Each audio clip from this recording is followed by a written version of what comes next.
أبي العزيز، وهو الحل الذي تجسده مبادرة الحكم الذاتي نظرا لجديتها ومصداقيتها وصواب توجهاتها. إذن الأمور واضحة، أن المغرب دخل في هذا المسلسل بناء على مبادرة الحكم الذاتي، ولا شيء غير مبادرة الحكم الذاتي، ولا شيء غير مبادرة الحكم الذاتي. ولكن يجب التأكيد هنا على أن سيادة المغرب على كامل أراضيه ثابتة وغير قابلة للتصرف والمساومة، ولا شيء غير مبادرة الحكم الذاتي، لأنها السبيل الوحيد للتسوية في إطار الاحترام التام للوحدة الوطنية والترابية للمملكة. غير أن اختيار المغرب بالتعاون مع جميع الأطراف بصدق وحسن نية لا ينبغي فهمه على أنه ضعف أو اتخاذه كدافع لطلب المزيد من التنازلات. ومبادرة الحكم الذاتي هي أقصى ما يمكن أن يقدمه المغرب في إطار التفاوض من أجل إيجاد حل نهائي لهذا النزاع الإقليمي، ولا شيء غير مبادرة الحكم الذاتي.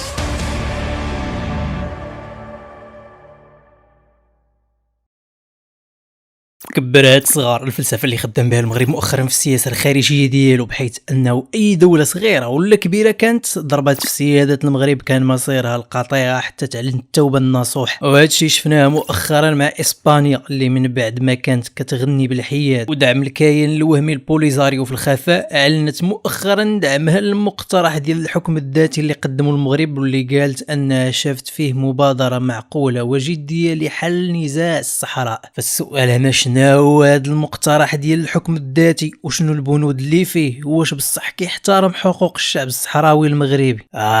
الحكم الذاتي.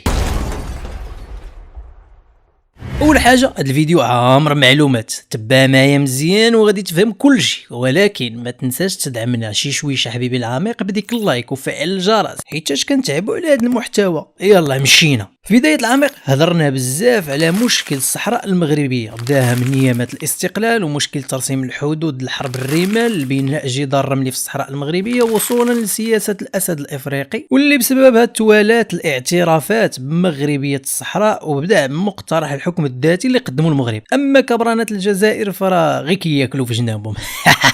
اولا وقبل ما ندخلوا في الثقيل خاصنا بعدا نحطوا الاقلام على النقط ونعرفوا شنو هو بعد الحكم الذاتي اللي باغي يدير المغرب. الحكم الذاتي عنده بزاف ديال التعاريف على حسب السياق، تعريف فلسفي، تعريف سيكولوجي، تعريف سياسي، تعريف قهوانجي عند عصيري ديال القهوات، تعريف طاكساوي عند شوافر ديال الطاكسيات. ولكن على حسب القانون الدولي العام الحكم الذاتي يا سيدي هي واحد الصيغه قانونيه كتعطي لشي اقاليم الاستقلال الذاتي من الناحيه الاقتصاديه والسياسيه، ولكن تحت سياده الدوله. واجي ندرجها لك شي شويه. الحكم الذاتي سيدي هو انك كتعطي لشي اقليم يسير الامور ديالو لراسو، ولكن كتبقى عند الدوله السياده، بحيث تقدر تدخل باش تبدل شي امور اللي حساسه ولا توافق على شي امور كتمس سياده الدوله ككل. بحال مثلا قضيه سبته المستعمره المغربيه اللي كتعتبر اقليم عنده سياده على راسو ولكن تابع للاحتلال الاسباني. مليليا نفس الشيء، جزر الكناري ايضا، ونفس البلان طاري مع اقليم كاتالونيا، هادو كلهم عندهم استقلال ذاتي في اسبانيا. الاندلس تا هو، وهادشي راه ماشي غير في اسبانيا، راه حتى مثلا في العراق اقليم الكرد تا هو عنده سياده ذاتيه. وزيد.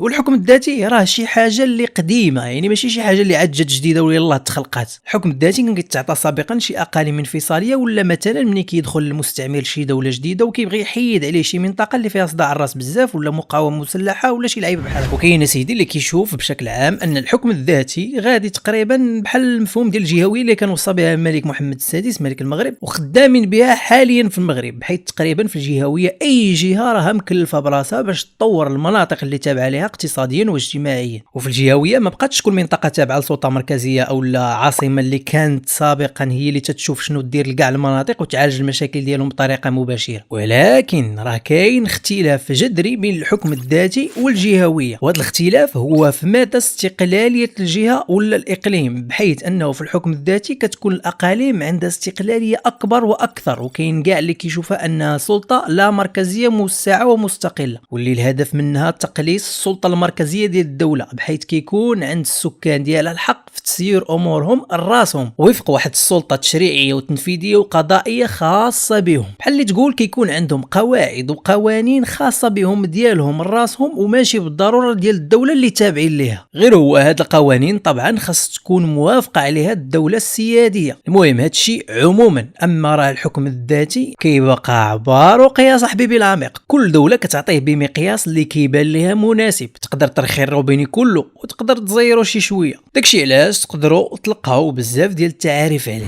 الحكم الذاتي يا سيدي على حسب بعض الخبراء السياسيين 3 أصناف و3 أنواع، واللي هما الحكم الذاتي التقريري، وكيقصدوا به ان السلطه الحاكمه في الاقاليم اللي عندها الحكم الذاتي عندها استقلاليه تامه في الاحكام والقرارات اللي كتخرجها. النوع الثاني الحكم الذاتي المالي، وكيقصدوا به ان السلطه اللي كتمتع بالحكم الذاتي عندها الموارد الماليه اللي كتخليها تكون مستقله وعندها استطاعه تسير امورها الماليه بوحدها. النوع الثالث الحكم الذاتي الاداري، وهو الحكم الذاتي اللي كيكون مستقل كليا على الاداره المركزيه. هادشي في منظور الخبراء. اما بلغه القانون الدولي الموثق فراه كاينين 2 تصنيفات للحكم الذاتي. حكم ذاتي داخلي، يعني منين كتقرر شي دوله تعطي لشي اقليم استقلال في التسيير حيت عنده شي خصوصيه ديالو معينه، ولكن كيبقى تابع للسلطه وسياده الدوله، وهذه هي اللي خدام بها المغرب. النوع الثاني هو حكم ذاتي دولي، وهي منين كتكون شي منطقه مستعمره من طرف واحد الدوله ولا كتشوف راسها مستعمره، ففي هذه الحاله كتعطي الامم المتحده حكم ذاتي دولي للمنطقة باش تكون مستقلة ذاتيا على السلطة المركزية، تقريبا بحال البلان ديال جنوب السودان اللي في الأول بداوها بحكم ذاتي داخلي وفي الآخر حكم ذاتي دولي، وانفصلوا كليا على السودان السلطة المركزية، ولات من بعد دولة جديدة كاع اللي سميتها جنوب السودان. ودابا منين هضرنا بصفة عامة على الحكم الذاتي وعرفنا شنو هو، فالسؤال هنا شنو هو هذا الحكم الذاتي اللي كيقترحه المغرب لبعض الأقاليم الصحراوية المغربية؟ يعني بحال بغيتي تقول بغينا نزوميو على الحكم الذاتي اللي مقترح في المغرب بالضبط. الحكم الذاتي اللي اقترح المغرب سيدي هو من صنف حكم ذاتي داخلي، يعني غادي تبقى سيادة الدولة المغربية واخا كاينين شي جهات عدائية لسياسة المغرب اللي كتشوف ان المغرب دولة مستعمرة لهذه الاقاليم وخاصها تعطي الاستقلال الذاتي الدولي للاقاليم الصحراوية وهذا الشيء اللي ما غاديش يوقع، حيت الامم المتحدة وبزاف ديال الدول سيدي اعترفوا بصحة صيغة مقترح الحكم الذاتي اللي قدموا المغرب. علاش؟ حيت تاريخيا ما يمكنش تنفي الوحده الترابيه المغربيه اللي داخله فيها الصحراء،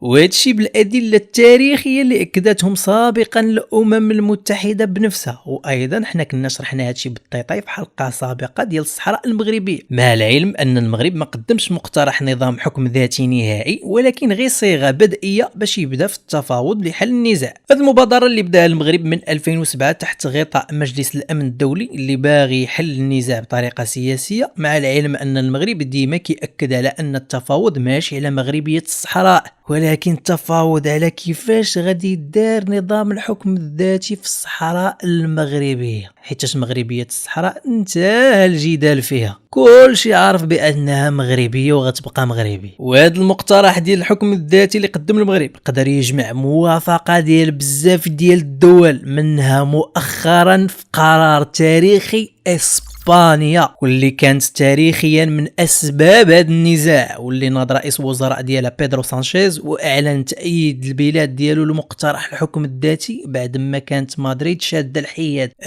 يا حبيبي العميق، مشروع الحكم الذاتي اللي اقترحه المغرب كينص على نقل جزء من اختصاصات الدوله التنفيذيه والتشريعيه والقضائيه، غادي نشرحوا هذه الاختصاصات من بعد. المهم هذا الشيء كامل باش يقدر السكان ديال هذه الاقاليم يدبروا شؤونهم راسهم بشكل ديمقراطي، ولكن راه ديما غادي تبقى للرباط الاختصاصات المركزيه اللي عندها علاقه بالسياده المغربيه بحال الدفاع العسكري والعلاقات الخارجيه.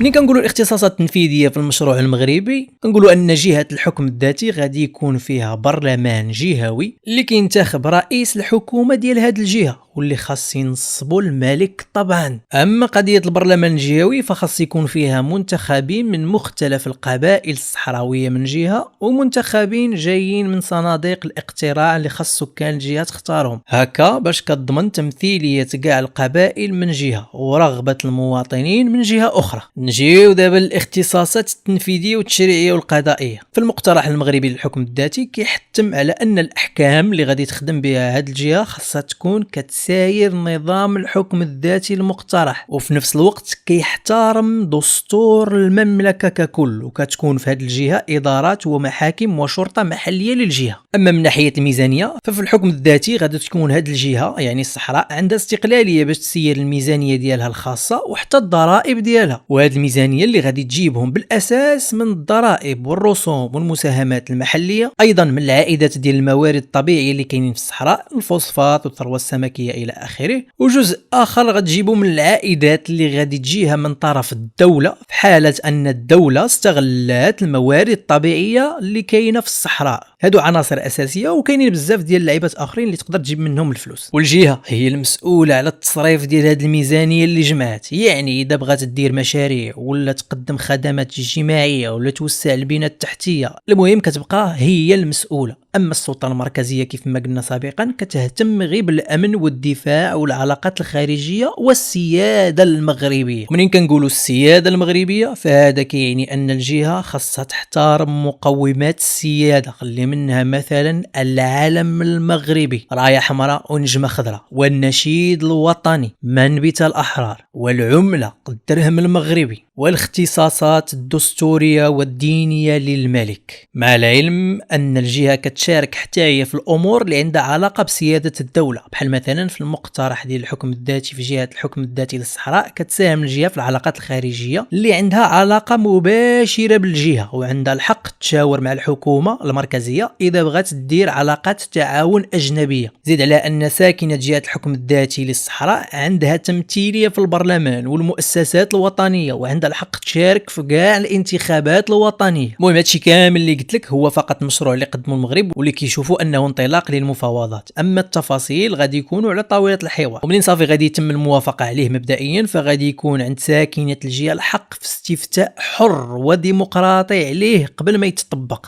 يعني غادي يصوتوا واش انهم موافقين عليه ولا لا. وعلاش غادي يطلبوا منهم التصويت؟ لهدف نبيل هو ضمان حق تقرير المصير وفق المواثيق الدوليه. ومنين غادي يتم الموافقه عليه غادي تعاود مراجعه دستور المملكه بحيث غادي يدخل فيه نظام حكم الذاتي والقوانين اللي تابعه له. ومن بين الامور اللي غادي تصاحب تفعيل المقترح الذاتي والتطبيق ديالو هو قرار المملكه المغربيه بادماج كاع الاشخاص اللي غادي يرجعوا للوطن، اللي غادي يرجعوا للمغرب، بمعنى اخر الناس اللي كاينين في المخيمات في تندوف والانفصاليين الاخرين. وقال المغرب في المقترح ديالو انه غادي يضمن السلامه ديالهم وغادي يعطيهم عفو شامل بدون اي متابعه او توقيف او اعتقال، وغادي يتم في المقابل نزع السلاح. والمغرب مشى بعيد كاع وقال لك يقدر يدمج بعض العناصر المسلحه حتى هي. ايوا واش بغيتي كتر؟ كاين شي حاجه كتر من هادشي. مبادره مقترح الحكم الذاتي اللي قدمها المغرب كتبين على الجهود والرغبه ديال المملكه في حل هذا المشكل نهائيا، وحتى البنود اللي قدمها كتحترم خصوصيه والرغبه ديال بعض ساكنه الجهه اللي بغاو الاستقلال الذاتي، وكيبقى هادشي كامل غير بدايه وماشي صيغه نهائيه. ايوا راه ما كاين حتى شي حاجه كتر من هكا. وانتوما شنو بان لكم؟ عطيونا ارائكم في التعليقات على مقترح الحكم الذاتي اللي قدمه المغرب. واش كيبان لكم مزيان؟ واش كيحترم استقلاليه وحق تقرير المصير اللي باغيها بعض الساكنه من الصحراء المغربيه؟ اقول بعض، وانا راه باللي الا بقى هادشي معنتت كاع راه في الاخر ما كاين لا حكم ذاتي لا والو، غنديوها كامله.